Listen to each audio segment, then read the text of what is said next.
The rain lashed against the windows of my precinct, a fitting soundtrack for the chaos unfolding inside. I'm Detective Mia North, and my world was about to shatter. The call came in just before midnight, a homicide. Not unusual for this city, but the victim's name sent a jolt through me, Adrian Vance.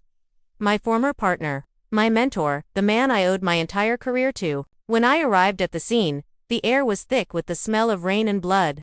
Adrian was slumped over his desk, a single, precise gunshot wound to his chest. The room was a mess, files scattered everywhere, but it felt staged. Too theatrical. My gut screamed that this wasn't a simple robbery gone wrong. Forensics confirmed my suspicion. No signs of forced entry. Adrian had let his killer in. Back at the precinct, the brass wanted to rule it a botched burglary, another statistic in a city drowning in crime. But I couldn't let it go. Adrian was too careful, too smart. He wouldn't have been caught off guard by a common thief. I started digging into his recent cases, pulling all-nighters fueled by cheap coffee and a burning need for answers. That's when I found it, a hidden file on his personal drive, encrypted and buried deep. The file was labeled Serpent's Kiss. Cracking the encryption took days. But what I found inside turned my investigation on its head. Adrian wasn't just a cop. He was investigating a mole within our own department, a high-ranking officer feeding information to the city's most ruthless crime syndicate, the Vega Cartel. The file was a collection of coded messages, bank transfers, and secret meetings. Adrian was getting close, too close, and he paid for it with his life. Suddenly, I wasn't just solving a murder. I was walking into a minefield. Who could I trust? Every friendly face in the hallway could be the serpent. I decided to work off the books, using my own contacts, my own methods. I started with a low-level informant, a junkie named Leo who saw everything from his perch on the street corner near one of Adrian's suspected meeting spots. Leo was jumpy, terrified. He told me he saw a cop car, a high-ranking one, meeting with a known Vega enforcer the night Adrian died. He couldn't see the face, but he remembered the car's partial plate.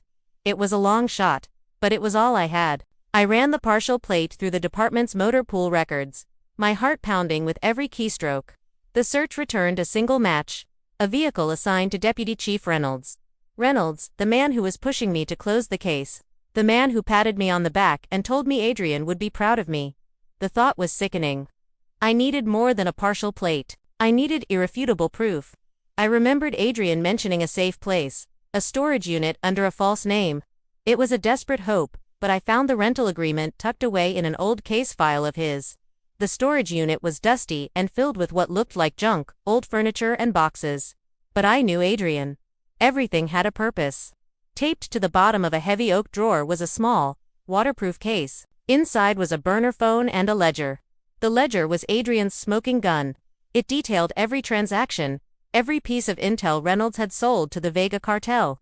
Dates, times, amounts, it was all there. The phone contained photos, grainy but clear enough. Reynolds shaking hands with Marco Vega himself. I knew I couldn't just walk into the precinct and slap the evidence on the captain's desk. Reynolds had eyes and ears everywhere. I was a dead woman if I made one wrong move. I made a copy of everything and sent it to a trusted journalist I knew, with instructions to release it if I didn't check in within 24 hours. My insurance policy. Then, I set my own trap. I let it slip through a carefully chosen gossip that I was meeting an informant with bombshell evidence against the Vega Cartel. I gave a time and a place: an abandoned warehouse down by the docks. I knew Reynolds, or his Vega friends, would come for me. It was a reckless plan, but it was my only chance to catch him red-handed and force the department's hand. That night, the warehouse was eerily silent, the only sound the creaking of old metal in the wind. I wasn't alone for long. A car pulled up, no headlights. Two figures emerged. One was a Vega enforcer I recognized from Adrian's photos, the other was Deputy Chief Reynolds.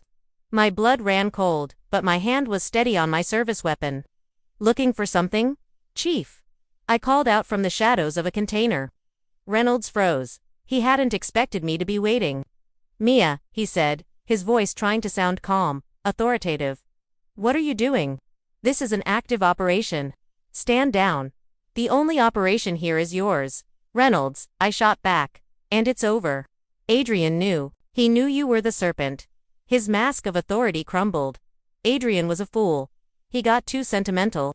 Just like you. He nodded to the enforcer. Take care of her. The next few seconds were a blur of motion and gunfire. I dived for cover as bullets sparked off the metal container behind me.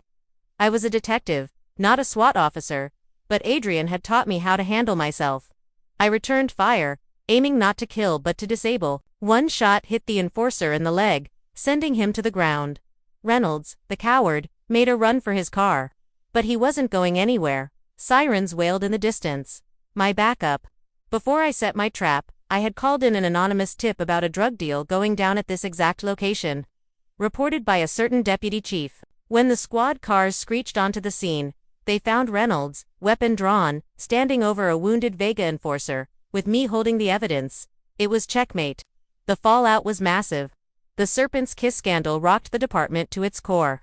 Reynolds and his accomplices were arrested, and the Vega cartel's operations took a major hit. They called me a hero.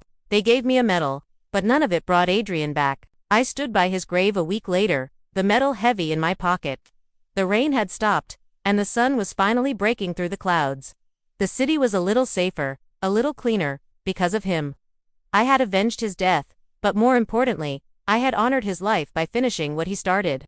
My name is Detective Mia North, and this was just the beginning. I'll keep fighting, for him, and for every victim who deserves justice. The city is full of snakes, and I've got a long list. Thank you for watching. If you were gripped by this story, make sure to like, subscribe, and hit that notification bell for more tales of justice from the city's dark streets.